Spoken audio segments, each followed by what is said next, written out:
চার দামে শরবত পেলাম। যমুনা ফিউচার পার্কে এত কম দামে স্বপ্নের ফোনটি কিনতে পারবো কখনো ভাবতেও পারি নাই। ভিডিওটা না দেখলে বিশ্বাসই করতে পারবেন না, এত কম দামে আইফোন 13। আমার কাছে যে কোনো ধরনের ফোন এক্সচেঞ্জ বা সেল বা কিনতে পারবেন, যে কোনো ফোন অবশ্যই আসবেন আমার কাছে।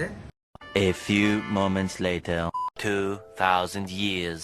আসসালামু আলাইকুম, হ্যালো ভিউয়ার্স, আশা করি সকলে ভালো আছেন। আপনাদের দোয়ায় আমরাও ভালো আছি। সকাল সকাল ওয়েদারটা অসাধারণ, আর তার সাথে আমাদের নতুন রাস্তা হচ্ছে। রওনা হতে না হতেই বৃষ্টির দেখা, তো আর কি করা, যতক্ষণ বৃষ্টি না থামে ততক্ষণ অপেক্ষা করতেই হবে। ভালো একটা ওয়েদার ছিল, হঠাৎ করে বৃষ্টি চলে এলো, রাস্তায় কাদা হয়ে গেছে। বৃষ্টির কারণে ভিজা ভিজা যাইতে হইতেছে। তো আজকে কপালটাই খারাপ, ঠিক আছে।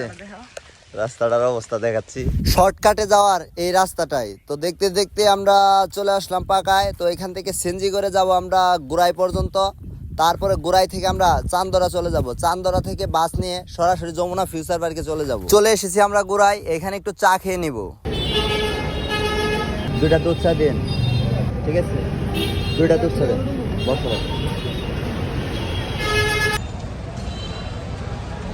চা খাওয়া শেষ করে মিনি একটা বাস ধরে আমরা রওনা হলাম চান্দরার উদ্দেশ্যে। A few moments later. Chandra এসে আজমেরি বাস ধরে আমরা রওনা হয়ে গেলাম যমুনা ফিউচার পার্কের উদ্দেশ্যে।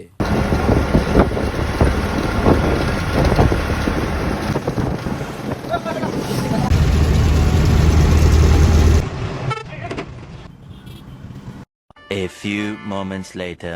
দেখতে দেখতে আমরা চলে আসলাম যমুনা ফিউচার পার্কের সামনে। সকাল সকাল আসার কারণে রাস্তায় আমরা জ্যামে পড়িনি, তাই খুব দ্রুত চলে আসলাম যমুনা ফিউচার পার্কের সামনে। তো এখন আমি আর আমার চাচাতো ভাই যমুনা ফিউচার পার্কের ভেতরে চলে যাব।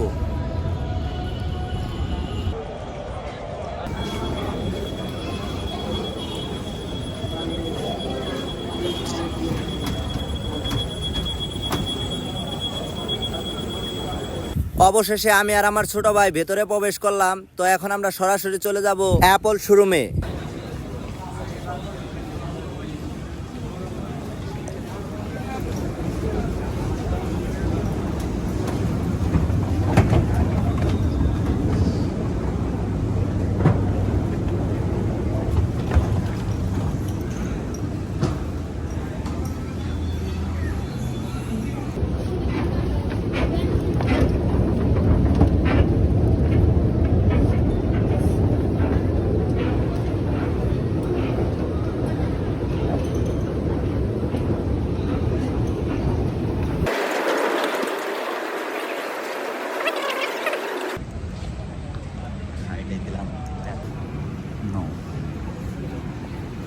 অবশেষে আমরা চলে আসলাম, এখন আমাদের পছন্দের ফোনটি কেনার পালা। যারা যারা আপনাদের শখের ফোনটি কিনতে চান চলে আসতে পারেন যমুনা ফিউচার পার্কের এই দোকানটাতে। এখানে আপনারা খুবই কম দামে ভালো মানের ফোন পেয়ে যাবেন। অ্যাপল থেকে শুরু করে অ্যান্ড্রয়েডের যে কোনো ফোন আপনারা এখানে পেয়ে যাবেন।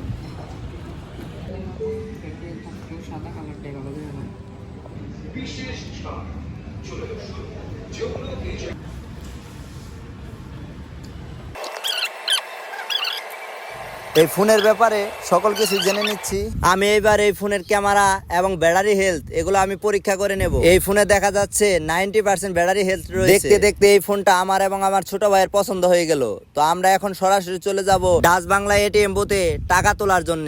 যেহেতু ক্যাশ নিয়ে আসা হয়নি, সেহেতু কার্ড থেকে টাকা তুলে শখের ফোনটি নিয়ে যাব। আমরা এখন নিচের তলায় চলে যাব, আর সেইখান থেকে টাকা উত্তোলন করে আবার সেই শোরুমেই চলে আসব।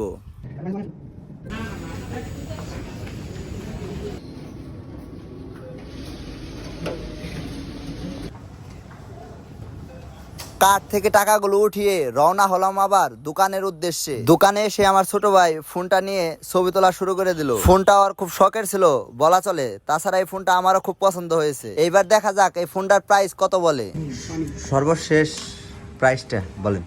সর্বশেষ এটা 52,000 টাকায় দিছি, তাও চার্জার সব বক্স সব। Thank you. পছন্দের ফোনটা প্রাইস যেমনই হোক নিতে তো হবে। তারপর মেমোটা করে দিচ্ছে আমাদের। আর এইদিকে শখের ফোন পেয়ে ছোট ভাই তো অনেক হ্যাপি। ভাইয়া আল্লাহ হাফেজ, ইনশাল্লাহ আবার দেখা হবে। Love you bye. Love you too. আল্লাহ হাফেজ। তো এতটুকুই ছিল আজকের ব্লগটা। সকলে ভালো থাকবেন, সুস্থ থাকবেন। আমাদের পেজে নতুন হলে অবশ্যই পেজটি ফলো করে যাবেন। আল্লাহ হাফেজ। যারা যারা খুব ভালো মানের কম দামে ফোন কিনতে চান তো এখানে আসতে পারেন যমুনা ফিউচার পার্কে, খুব ভালো মানের ফোন পেয়ে যাবেন। ফার্স্ট একটা শপ যদি চান তাহলে অবশ্যই আমাকে ভিজিট করবেন। আমার কাছে যে কোনো ধরনের ফোন এক্সচেঞ্জ বা সেল বা কিনতে পারবেন, যে কোনো ফোন অবশ্যই আসবেন আমার কাছে। তো আপনারা একটা কার্ড পেতে পারি? হ্যাঁ অবশ্যই। তো এটা হচ্ছে ভাইয়ের কার্ড, এখানে ফোন নাম্বার আছে, আপনারা ফোন নাম্বারটা স্ক্রিনশট নিয়ে ওনাকে ফোন দিতে পারেন। खत्म। Bye bye, tata, good bye.